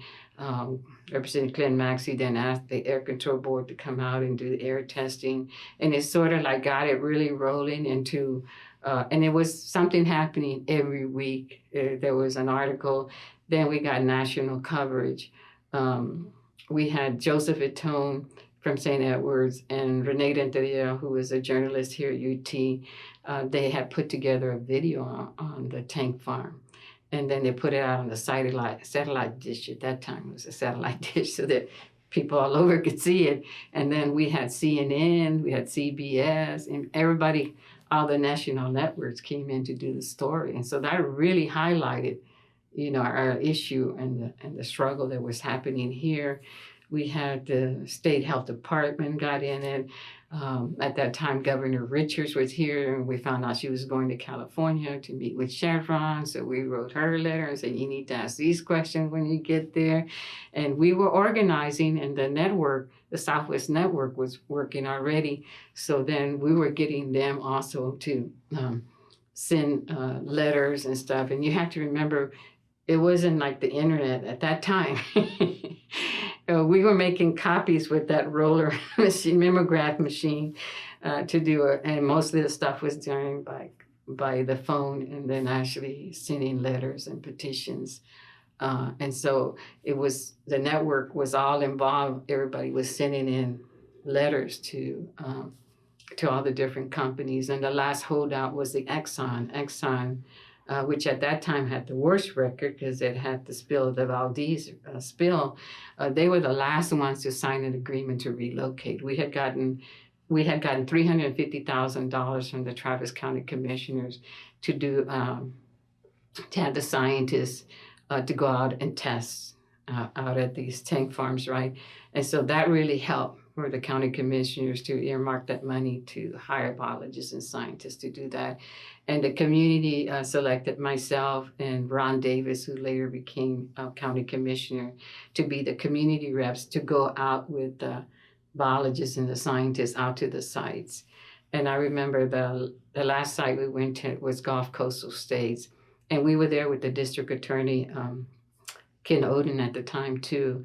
And so we were going to go in, and this guy with the white hat, he says, all you can go except them. They can't come in, which was myself and Ron Davis, the community people. And we looked, and so we backed, and then we told her, well, y'all go ahead and go in. And the county attorney, Ken Oden, says, no, we're a team. We either all go in together or nobody goes in. He says, but what I need y'all to do, I need them to physically stop you two from going in, and I'll go and file an injunction. He said, but you're going to have to go in, and they're going to have to physically stop you, and then I can file an injunction. And so Ron Davis was a big guy, African-American guy. I said, Ron, you go first, I'm behind you. And sure enough, the guy says, stop this, physically blocked and said, no, you're not going in. And then we all left, and they, Ken Oden did an injunction. We finally got to get into the place. And so we kind of made history in that time. There was a lot of action, a lot more than we even thought that was going to happen, right? But in a year and a half, we had forced billion transnational dollar corporations to close, to relocate. And that was the most biggest victory that could ever happen in such a short time, like a year and a half. And we had to negotiate then how long would it take them to relocate. They wanted 7 years. We got them down to 3 years. But they ended up moving out faster than that. And then we got into the legal battle. The lawyers coming in to represent the communities to fight the contamination and so forth. And that was another big, the tank farm story doesn't end at that point. It's a very long one because there was just so many things to do. Then we had to rezone the property, and there was a lot of work. Then we had to monitor the cleanup process for 11 years before it was cleaned up. So that was a really big victory. And the people were so happy because they had forgotten how good the air smelled. So when you finally didn't have to smell that, they just felt like it was the best thing that ever happened to them. And so to me, that just brought a lot of joy that they didn't have to smell that, every day, 365 days. I don't even know how they did it, because when we'd go out there doing surveys in an hour, I broke out in blashes, just rashes. And then after that, I get a headache. We had to get out. We could no longer stay in the neighborhood doing surveys because we weren't accustomed to it. And so we felt it right away. So it made it really hard. Like, how did they continue to expose people? And there was a lot of cancers in there. How did they expose these people all that time? So to me, that was the biggest. There's been a lot of victories, but that was one of the biggest victories that we experienced. And what year was the tank farm? 91 to 93. Okay. Thank you. Okay. Can you tell me about the biggest challenges East Austin has faced when it comes to gentrification? That's the next big thing. And that, I always feel like that angers me too, because it was like when we did force the city to do a study about, which we knew because we lived there, and they were surprised that 90% of all the industrial zoning was in our communities. Hazardous exposure, all this stuff within our community. And so as the board we met, we said we're going to take on the worst, those polluters that are impacting our health the most, that are impacting our children and our elderly, the most vulnerable population. We're going to take them on, and we're going to relocate them from our community. And as we began to relocate all of those hazardous facilities, as we made history in the city of Austin by rezoning over 600 properties that were zoned industrial. and even homes that were zoned industrial but were actually residents. Then solely the city decides that it's going to divide the city into 54 neighborhood planning areas. And this was in the late 90s, and that it was going to now devise these neighborhood plans. And that was the beginning of gentrification, or what we say now, gentrification is a new name for colonization. And so they were beginning to colonize our communities. So they say, oh, you don't want to live with pollution and you clean it up. Well, guess what? Now we're going to take your land. It's just the same theory that they've done when the native people, they put them on reservation and then they find gold or silver and they say, oh, well, you're going to move to another reservation because you found these precious elements there. Same thing was happening to East Austin. So with the neighborhood plan process, they divided, and then they said, okay, if you don't live in this particular neighborhood plan area, you don't have a voice and you don't have a right to say anything. And we said, no, that's not going to work. We've been organizing throughout East Austin, and we're going to bring people in, and they're going to get to speak whether they live there because their families are there, their relatives or their friends are there, and they have a right to speak. That conquer and divide, we already know it. We already know your history, and we're not going to fall for it.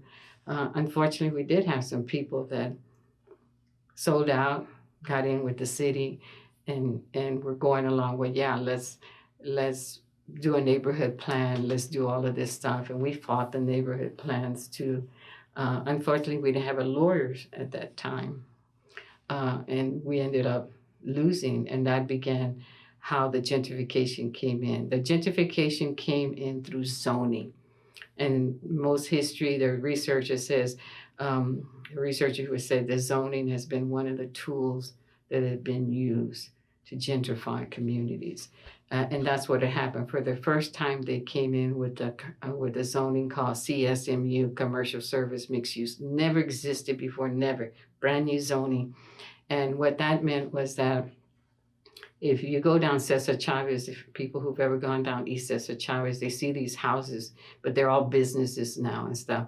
But people lived in those houses. So what they say, oh, well, they can continue to live there. It's just going to be commercial service mixed use. Means the mixed use is housing. So we said, no, if you do that, they won't qualify for federal loans because they're not zoned single family. At that time, the equity loans have come in that you could borrow money from the banks. The banks, we went and talked to banks, and if you're not zoned residential, you don't qualify for those loans. It's for residential. So you're going to be blocked out of federal money for rehab or anything because you're not zoned single family. And the banks are not going to give you loans because you're not zoned single family. And we said one day the whole strip will be commercial, and you're going to raise the property taxes because you get more property taxes on the commercial than you do on residential. And that's exactly, we fought them. We fought tooth and nail on that whole issue. And that was the first block of gentrification. And the first neighborhoods that got done was for the Latino, it was what they called the East Cesar Chavez neighborhood plan. And for the Blacks, it was the Chestnut neighborhood plan. And so they began to slowly, through this new zoning, began to raise the property taxes where people were paying just barely a few hundred. Now they're paying $1,000. And UT came in, Dr. Liz Mueller came in with a class and did a study, like in 4 years, how the value of the land had gone over 400% and how much the taxes had raised. And just in the time they changed the zoning and they began the whole process. For the first time with the new zoning, we got, what do they call, lofts. Was the first lofts ever in the history in East Austin. Was on the corner of Comal and Cesar Chavez. At that time, it was East First Street. We never had that before. So we started getting these lofts, and now they became townhomes, right? And up the property, and they were going at 80 to 120% median family income. And we were living at 20 to about 30% median family income. So that housing wasn't being built for us. And never would we be able to live in it because we didn't have the income. That was the gentrification process. that they did through the whole neighborhood plans and bringing in new zonings, hiking up. That's why we called it. It was through the taxation. It was the whole racism that continued, right? But it was more on the money, what it would cost, and this new zoning was going to now be displacing us, and so then we had to work on the Holly, and they did Cesar Chavez, then Holly, and then Go Valley Johnston, and then Montopolis. Montopolis is the last holdout. That's where I live. We've been fighting tooth and nail. Cesar Chavez is gone. UT did an uprooted report. It's gone. You can't save it. Holly is gone. It's gone. Go Valley Johnston is still maybe 60-40. And at that time, the East Town Lake area, the ownership was 67% home owner. We had the highest ownership per capita in the city of Austin. It's all gone. It's all gone. And that's how they did it, was raising the property taxes and gentrifying our community by building all these higher level. And then they also use historic zoning as another tool. When Blacks and Latinos lived, they weren't historic, but the moment whites lived in there, they became historic. And then it raised up, like my brother lived, as if the White House had moved into this neighborhood. It was historic. And they were exempt from paying so many taxes, but he wasn't. But because those properties had been deemed historic, they were like his value went up when he had nothing to do. And then that took it to the fight to the tax appraisal about fighting the whole historic zoning. So again, zoning was being used to colonize our neighborhoods and to move us out. And then they even did a map that said the new East Austin would then in 2000, which we're already 2025, would be Highway 183. That would be our next highway. It was I-35, right? And then the next would be Highway 183. That's where people of color would be living at, east of Highway 183. So the Young Scholars of Justice program has empowered youth to fight for change. Can you tell me about that program? Yeah, so we started the Young Scholars for Justice back in, that program's been going on for about 25, 30 years, I think. So what we did is that we had gotten some funding to do like a summer program, and that would go from 8 to about 3 o'clock. And during that time, we put together a curriculum where we would go into teaching the history of each Austin, looking at alternatives to chemicals, learning about nature, how to make your own gardens, and having fun, doing field trips. And so that Young Scholars for Justice was preparing the next group of leaders. And we first started with just having females because we wanted to make sure that we built the female leadership and so that they would also be leaders, right? Later on, we said, you know what, we need to also have boys in here because if we're going to talk about, respecting women leaders and stuff, we need to make sure that they're also in the room, and that we're also teaching them these new things about how there's equity and how there is about sharing things, and then the knowledge they need to know about how we got to the history, the work that it took, the people who work for voting rights, for wages, the union workers, having all of this stuff. It was important to give them things that they were not learning in school, that they were not teaching the truth in school. And so the Young Scholars for Justice was a summer program. 2 years ago, we made it a year-round program. Summer is an intense program, and once you go to the summer program, then you go to the advanced Young Scholars for Justice, the advanced YSJ, which meets on the weekends only. It meets on Saturdays, so there's classes. And there's people now, oral history is also part of that. of the class. So we work with college students and stuff. So people are always bringing in new workshops. Climate justice now is on it. Again, we do like right now they've gone this year. They've been doing. The whole history of Latin open veins of Latin America. So they're going through that and learning all about what is America. It's not just the U.S. It's all of these countries, right? And how did America get here and so forth. So it's like constantly educating them about the struggles that people have gone through, the struggle we're in, what's really happening in zoning, why are you being displaced, or why it's so high now for your family to pay rent, or why the mortgage is just so high, what's wrong with the transit system, what is Project Connect really about, what should we be fighting for, so it's constantly bringing them up to all the different issues, past and present with the young scholars, but preparing them, even if they don't take a real leadership role, if it's just protecting their immediate family, or they get involved in their schools, or they decide to run their own organization or to run for office, they have a lot of knowledge and skills that they've been given. They go out and do surveys. They learn how to analyze those surveys. Who do you present your findings to? So it's like teaching at a very young age. You've got to be involved in the community. And going back to the gentrification, can you tell me how it affected your childhood home? Oh yeah, the gentrification, it was very devastating because as I grew up on 10th Street, it was like all of a sudden the owner had said that they were going to sell the property to the church and the whole block.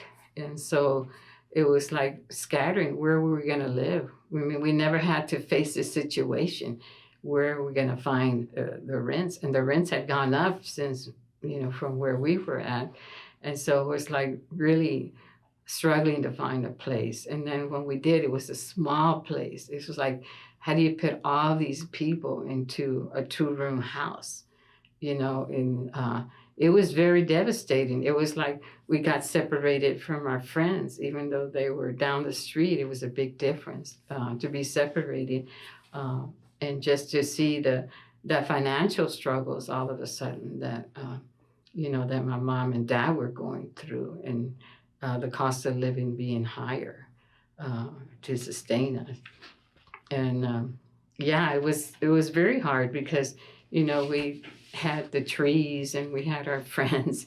We had our garden, and the place where we didn't have much land. We didn't have really a lot of yard to play at where we were at. We had a big yard. We had enough to have our chickens, to have a big chicken coop there, have my mom having her garden and still having a lot of the yard there and everything. And all of a sudden we were in like this, what they call the shotgun house, and not really a lot of open space around us. And so, it was it was a really big, shocking experience being displaced. What year was this? I think I was just now entering into that Martin Junior High, so it had to be like 1967, so I had to be like 13.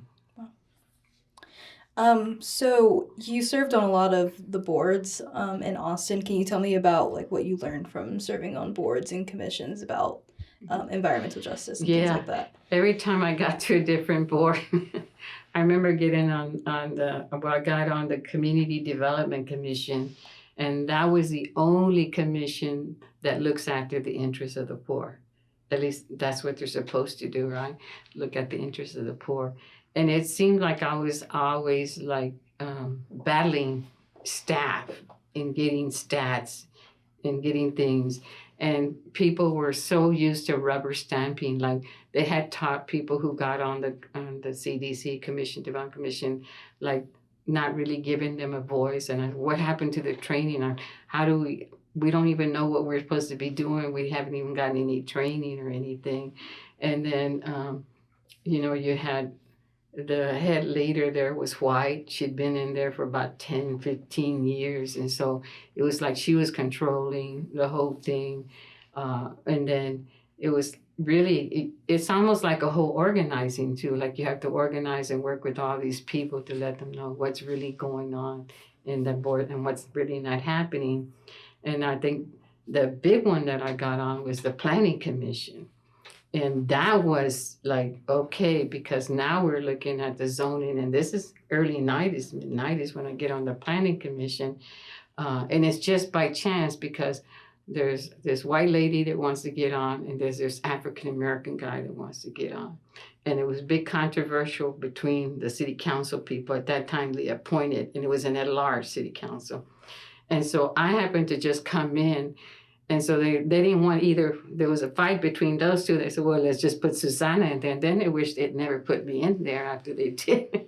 Because then when I got in there, again, I was having the majority of the planning commissioners were white. There was one other Latino there, Art Novato, and the African American woman that was there. And so we would review all the planning. So the zoning from our community came up, and they said that I should abstain from voting. And I said, why? And they said, well, that's your community. I said, yeah, it's my community. That's why I should voice, but nobody's paying me. I'm not getting, the difference is I'm not getting paid. I'm not getting paid by nobody. So I have the right to do the vote. I had to challenge them all the time. And then I had to go to all the commissioners there that were there. I said, I'm going to call the shots when it comes to East Austin. I went to each commissioner and I said, if an East Austin case comes up, I make the decisions and you follow my voice. Not Art Novato, because he was the other Latino, but he wasn't aggressive. I said, I'm on now. Everything that comes to do to East Austin, I call the shot. So I get there, and they didn't want to listen to me. And so I said, okay. So then they had a case that came out. At that time, most of the planning commissioners were environmentalists. And so I went with the developer side of it. And they said, how could you? They got all mad. How could you go with them? We thought you were an environmentalist, blah, blah. I said, because I already told you, I call the shot from East Austin, and you're not listening to me.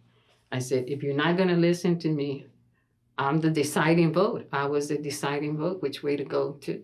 I said, if you don't listen to me, even though I don't like it, I'm going to go to the other side.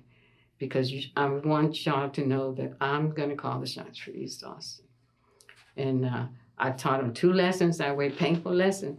And then after that, they all got, okay, you call the shot. Okay, you call the shot. And then the other thing was, when our issues came up, they took it out of order. Instead of going down the agenda, they go like, oh, we're going to move it, because they would make our people wait hours, before the case came up. And so they were going through the agenda, and I said, no, I don't want to change. It's number 3, it's going to go number 3. I object to you taking it out of order. And Betty Baker was the chairman. She said, well, you can't do that. I said, Chairman, parliamentarian, I'd like to have this checked out. And he says, she's right. If somebody objects, you can't take it out of order. Oh, they were really mad because they go, oh my God, we were used to running over, doing whatever we wanted to. And it was a fight. I'm telling you, it was a big fight. At one time, they decided, they called me in for a meeting with all the city council members, appointed people to the planning commission. And so their chief of staff, they didn't come, but the chief of staff for the council had a meeting. They called me in. Well, I always have had friends in the city department who like our work, and they said, Susana, I just want to let you in that they're calling you in because you miss a couple of meetings, and they're going to try and kick you off the planning commission. I said, and did they look at everybody's record or just mine? No, just your record. Okay, thanks. That's all I need to know. So I get in there. All the chiefs of staff are there, and they said, "Well, Susana, we called you in because you've missed certain meetings." I said, "Well, before you go anywhere, first thing that you check everybody's record on their absenteeism." And they look, and I said, "But that's secondary. Here's the first thing I want you to look at. How many people are abstaining from voting because they're taking money on these cases? They are directly receiving money from these cases. The only reason they can't vote is because they're receiving money. That's what you need to be researching. And they were like, this meeting is over. This meeting is over. That was the planning commission. I went then to the Parks Board and I said, oh, this is where all the money's at. I mean, everything was like, you just won't believe till you get to those boards and commission who's controlling, who's getting all the perks, where all the money is going, who has the biggest voice, and why East Austin has never really gotten its share of the Pucks Fund. These are the things you get to see when you're in those commissions and you see who's advocating, who gets the front door open, who has the voice at the table, and stuff like that. And, then there's all these executive meetings where, they bring lawyers in and it's closed meeting, you're not allowed. All the stuff that goes on gives you a lot of insight about the corruption that's in the government. There's so much corruption that's in there. And that's what I wanted to see. I wanted to see how all these different boards and commission works, who's doing what, who are the players, who's setting the policies, and why we aren't getting our fair share of the money. Can you tell me about what made you run for city council and talk about like your campaign and running against your brother? And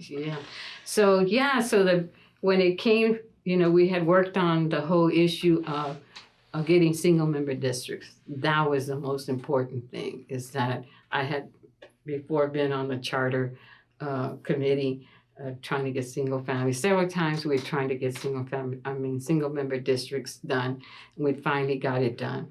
And then the community says, okay, you're going to have a district. And they say, we need you to run. Because people already knew I had been advocating, organizing all these years. They said, we want you to run. Go get the signatures. You won't even have to pay money because there's no problem in getting the 100 signatures or whatever it is, because everybody wants you to run.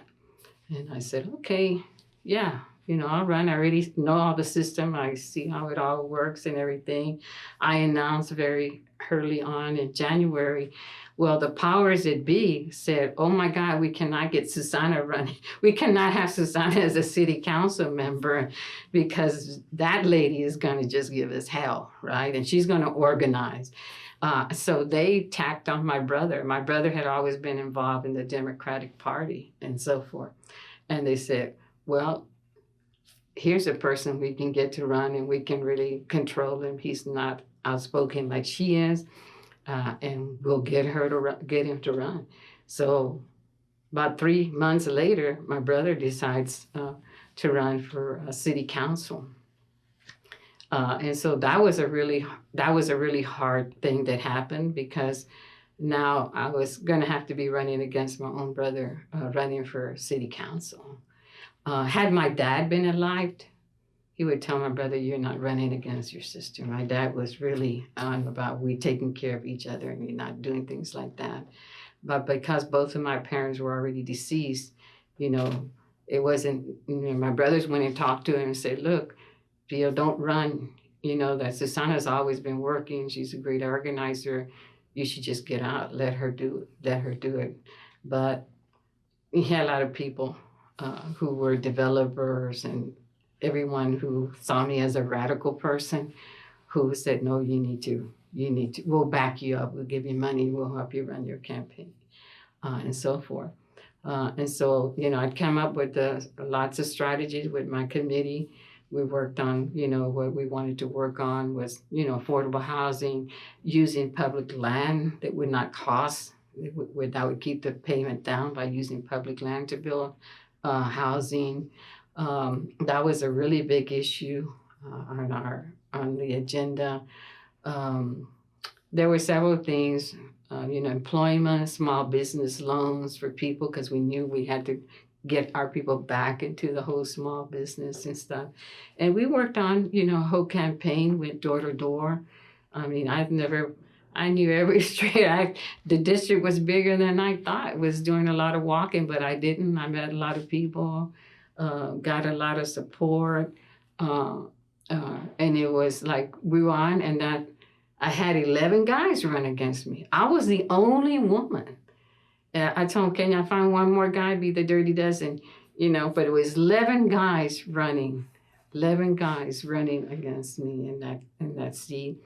And they were not all nice either. They were pretty ugly to me. Some of them talked down to me, called me names. I mean, just running was not an easy thing just with all the candidates. Now, I did go to the Latino candidates, and I went to talk to them. And I asked them, what could I do for them? What were they running? Why were they running? And what were their issues? And that I would be willing to take on their issues so that we could make sure and get me on city council. And as I talked to each one, they just didn't want to back down. And they weren't, a lot of them were never even involved in any kind of community organizing or the people. For some reason, somebody had told them to run. One was a singer and all of this other stuff. And one was an activist. I mean, it just was like all these people running, because it was single member districts. But still, it was a campaign. And for the first time ever, you had council people and state representatives and congressmen. This is historic. It never happened before. Other council people will not go and support another candidate. They stay out of the race. That's your race. They don't go and support. State representatives don't go and support that candidate for city council. The first time ever that happened was when I was running. You had state representatives, congressmen. You had all of these people, all the Democratic parties signing on to my brother, to run. So history was made there. That's how much they didn't want a Chicana, a female, an activist, an organizer at the city council, and especially someone who had been challenging all the gentrification that was happening. And the most prize that they wanted was East Austin. They wanted East Austin, the land that I would be, area that I would be represented in, and they weren't going to be able to take it over if I was going to be elected. And that's what happened in that whole city. I came in, out of those 11 guys, I was in the runoff, and the runoff was within my brother. Out of those whole 11 guys, I was the only female, but I was in the runoff, and that's when all bets were off, and that's when, all the developers, all the representatives, everybody, threw in for my brother. What year was it? 2015. Okay, for the single member districts. Yeah. Okay. They got approved in 2012, but the first elections were in 2015. Okay. And how exactly did you find out that your brother was running against you?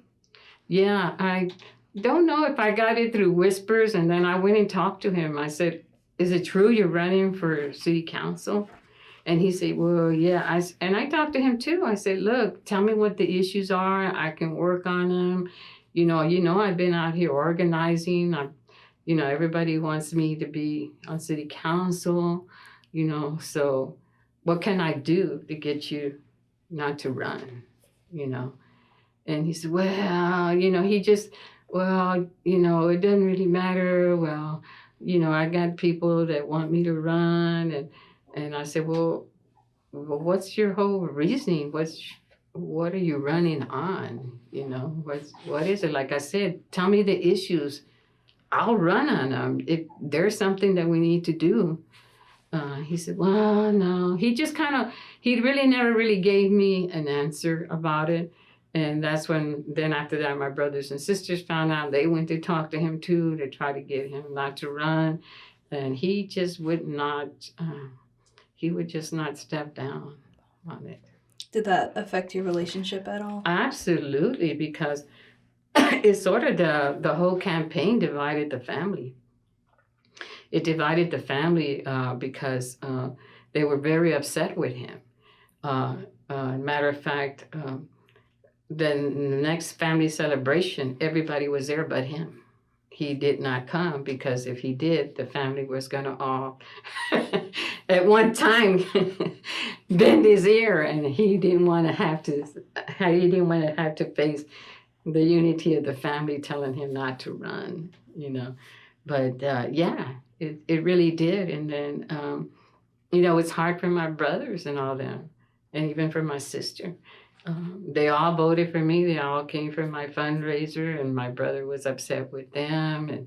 And there was a lot of stuff that went on, and it carried on to the grandkids, and just yeah, it wasn't very nice at all. But I had to stay focused on what the campaign was about and keeping the work. And it was the worst thing that happened to our, to my family and to our community because my brother wasn't a spokesperson. I mean, we got the most gentrified neighborhoods in his reign. And during his whole tenure, we lost the most affordable housing.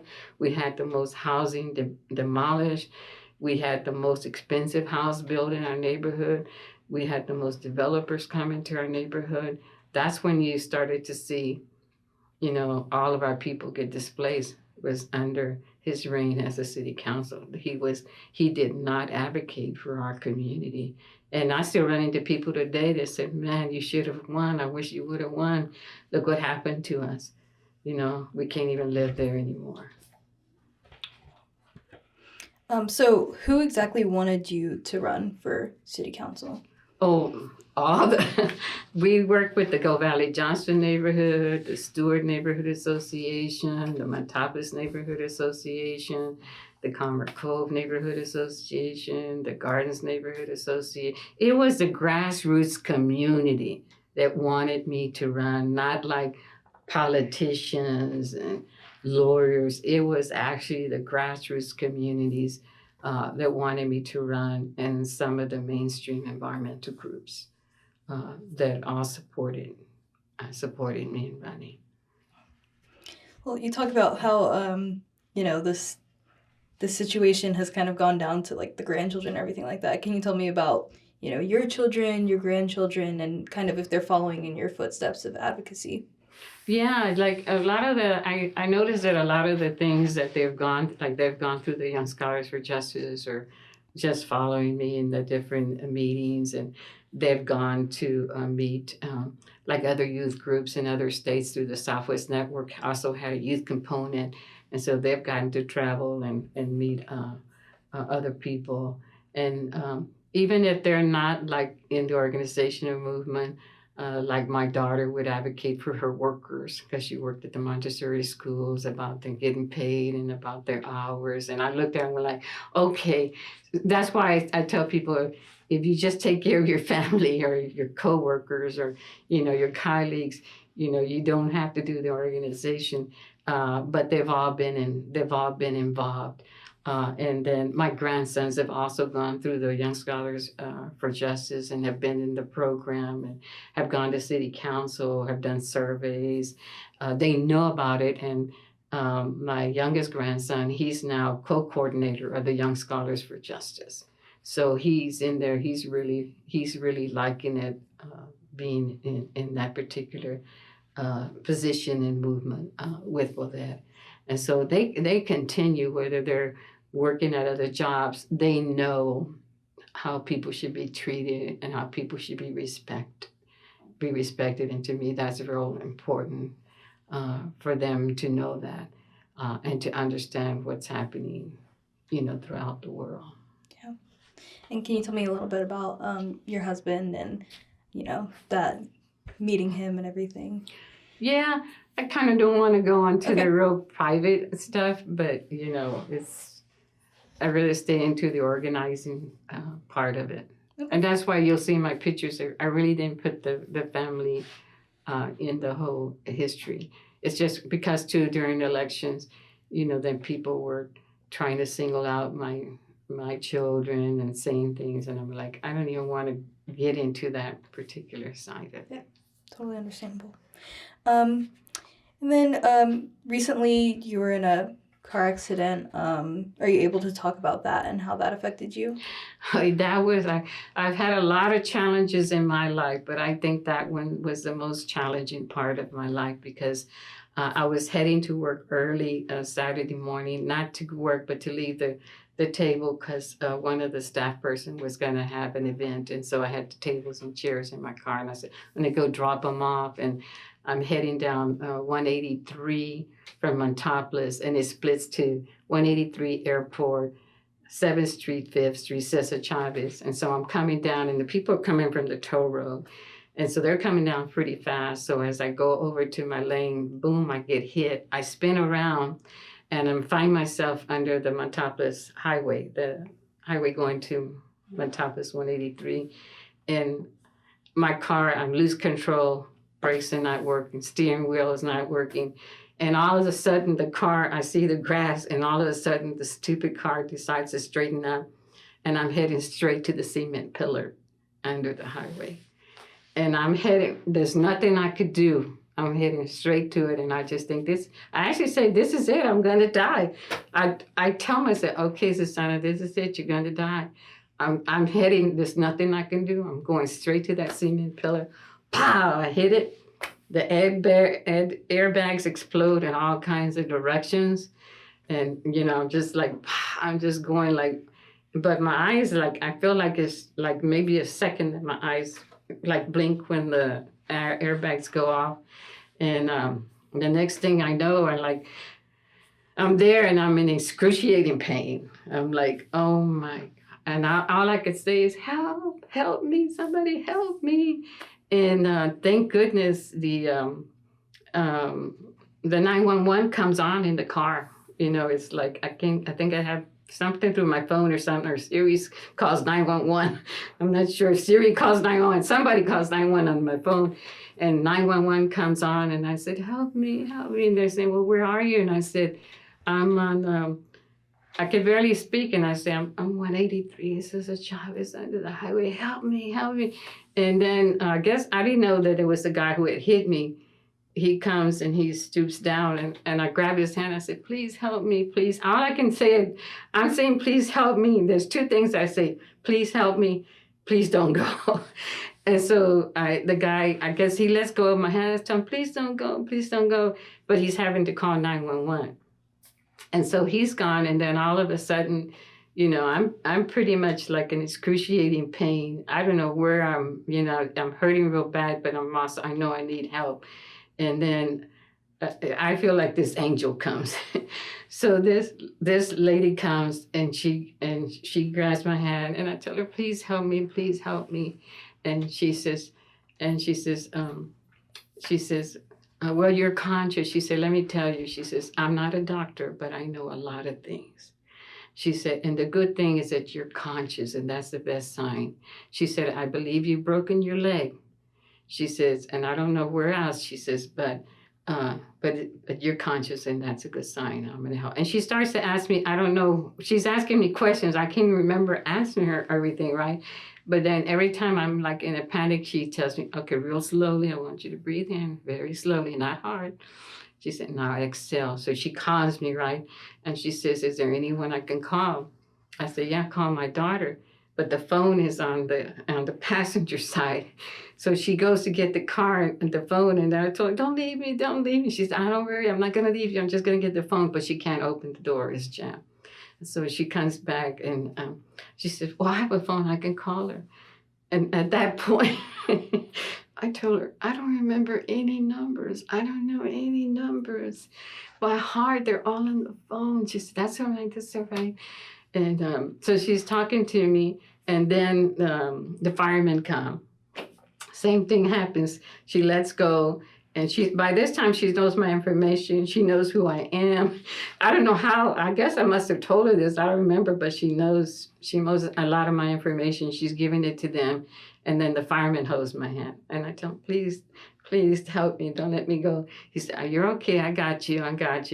And then they're like busy bees. The firemen come, and I can hear the doors being pulled, the bags being torn. And then the guy says, well, we're going to have to give you a shot. He said, because it's going to hurt getting you out of here. And he says, so we're going to have to give you a shot just to be able to remove you from the car. And so they give me a shot. I don't even feel getting out of the car. The only next thing I know is that they're putting me in the ambulance in the stretcher, and so I get there. I get to the hospital. I don't know how I get there. I do remember all the speed bumps and how painful that was. It seemed like, hurry and get there because this hurts.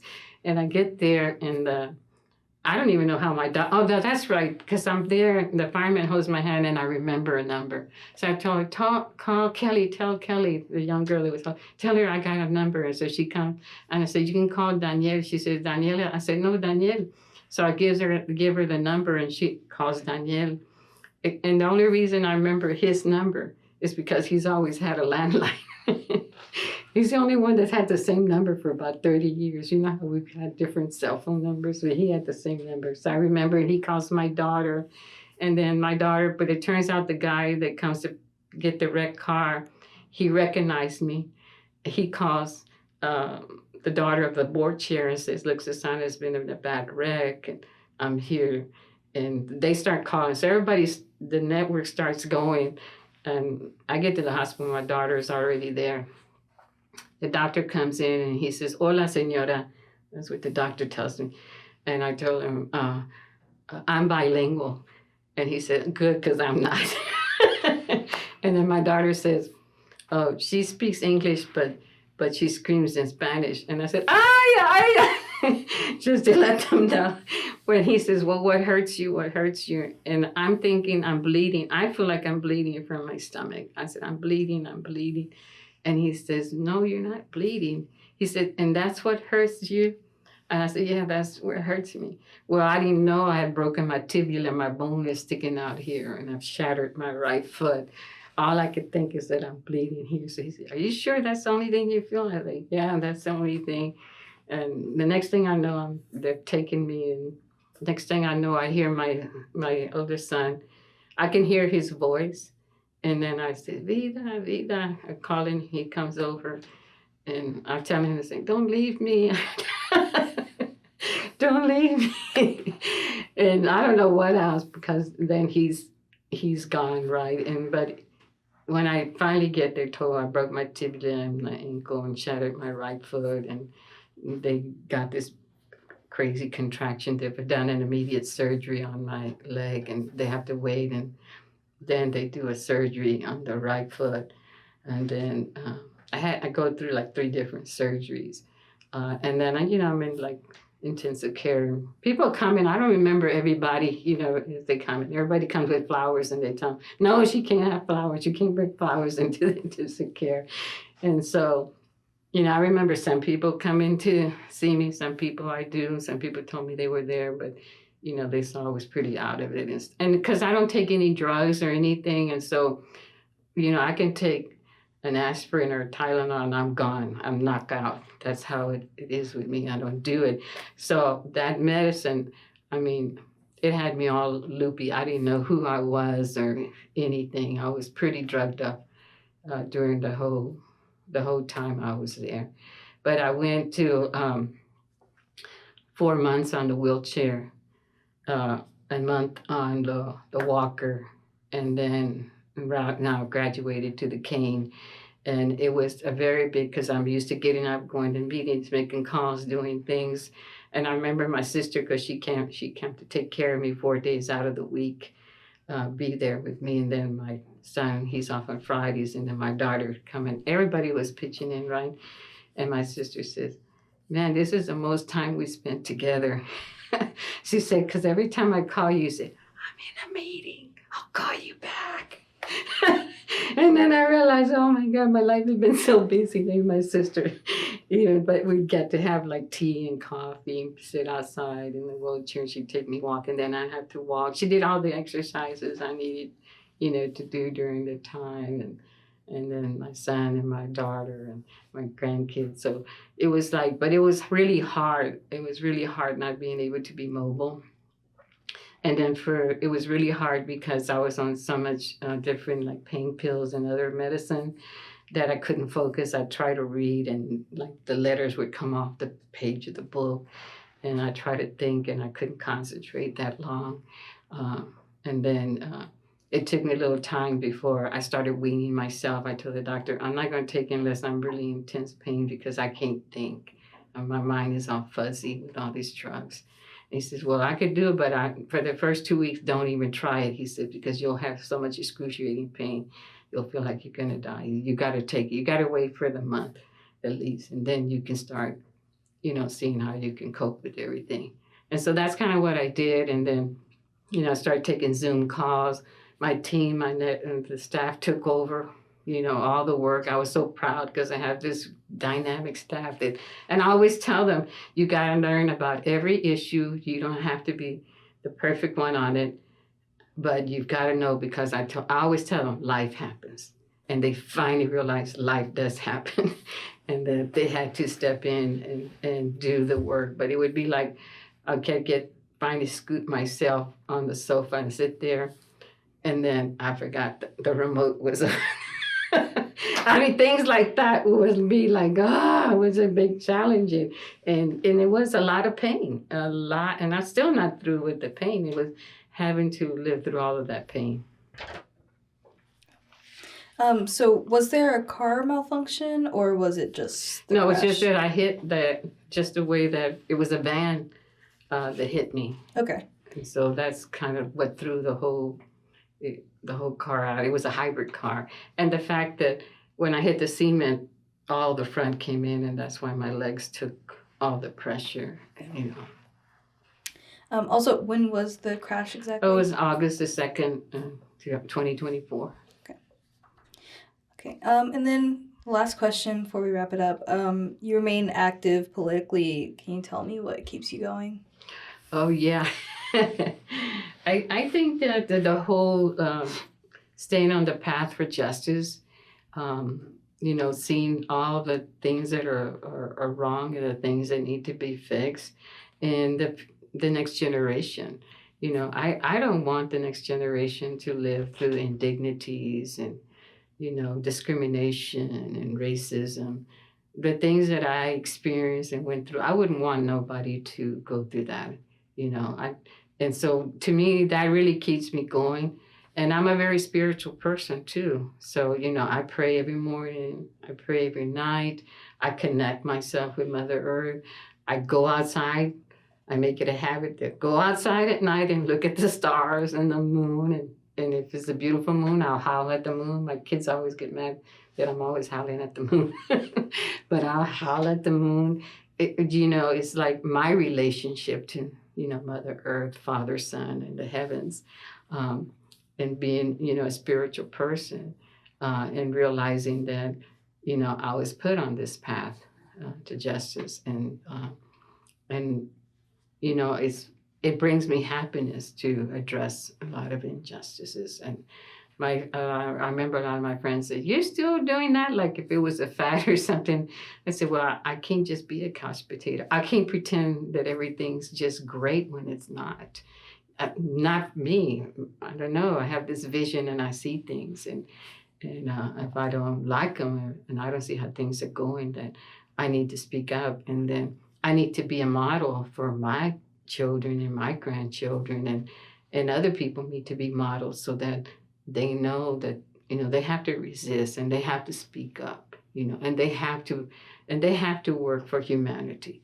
They have to work for a just society. We can't give up. Things are hard, but we can't give up. Okay. Is there anything else you want to talk about that we didn't get to, or anything that you want to expand on? Well, I think that one of the things I do want to talk about is the model of poder, because one of the things that we rarely get to talk about is that how we formed Poder, because we were a bunch of women that were the founding members of Poder. We adopted the school calendar, so because we all had children, right? So we're off for spring break. We closed down the Poder office. All the different holidays that the kids have in school is on our calendar. That Poder is also closed. We're not closed for the summer, but we do take July off, and we have 2 staff members on call in case there's an emergency while everybody's off. Because usually city council would go off in July. That's when they took their vacation. So we're like, okay, we don't have to worry about any policies or stuff coming up while we're on vacation. So we use a more of the indigenous model. You don't clock in, you don't clock out. You know what needs to be done. If you need to go have, breakfast with your kid, lunch at lunch, school, there's a death. It doesn't have to be first relations, like just your parents, brothers. It can be, your aunt, your uncle. We're not going to use the Western way of how you run an organization. We're not going to do it. We're going to do the indigenous way where I respect everybody. We know you have time. We know that there are times that family will get sick. We need to step in when that happens for you so you can then have that time. And so I think that that's what makes us unique. We've never been an organization that's had a lot of money. So people who come in have to have dedication and commitment, and they do a lot of sacrificing. But we do a 4-day work week. Fridays you're off unless there's an emergency or you planned or you make that meeting. So because bureaucracy, we work between 8 and 5. Community, we work from like 6 to 9. So, we have long hours. And if we don't have to be with bureaucracy during the day, we can be with community. That's fine. So we're flexible, but we're not saying, well, you missed out. You didn't come here. You're fired 3 days. No, things happen in life. And we have to be compassionate and understanding about it. And I think that that's the difference in our organization is that as women, we realize we need to make that time for our children and our families. This is the actual last question. How else have you gotten in touch with your indigenous roots? Yeah, and I'm also very early on, I left the Catholic Church when I was 12 years old. I decided, okay, that's enough of the hypocrisy that I'm listening to. And I also thought, well, where is our people in the church? Is Jesus white? And why do we have all the saints have to be white? Where is our people at, And right after high school, Andres Segura, who was one of the leaders in Mexico, came down and said he had a mandate, a vision that he had to teach the Chicano people, reconnect them to their indigenous roots. And that's what he did. He came in and said, there's ways that we talk with the earth and we dance with our feet. And those are like the Aztec or Conchero dancing. And so that's, again, connecting it to our spirituality, but also connecting us to all the elements, the water, the sun, the earth, and the air, or the wind. And so I became a conchera dancer and learning to work with the energies within my body, but the energies as a group. And how do we send those energies up? And then how do we use the pharmacy, which is nature, the plants, is learning about there's a natural pharmacy out there. We need to go back to our roots of using those healing plants and leaves and trees, right? And that was part of the danza, is learning that together in unity you can move energy. You can move energy and it can become positive energy. And that part of that energy is working with your community, is really addressing the injustices, but connecting yourself to Mother Earth, Father, Son. Okay. Is there anything else that you want to talk about? No, I'll just always close with this closing. There was a time when we were all sisters and brothers. The earth, our mother, the sun, our father, our parents, our leaders, and justice, their guide. Well, thank you so much for your time. Thank you.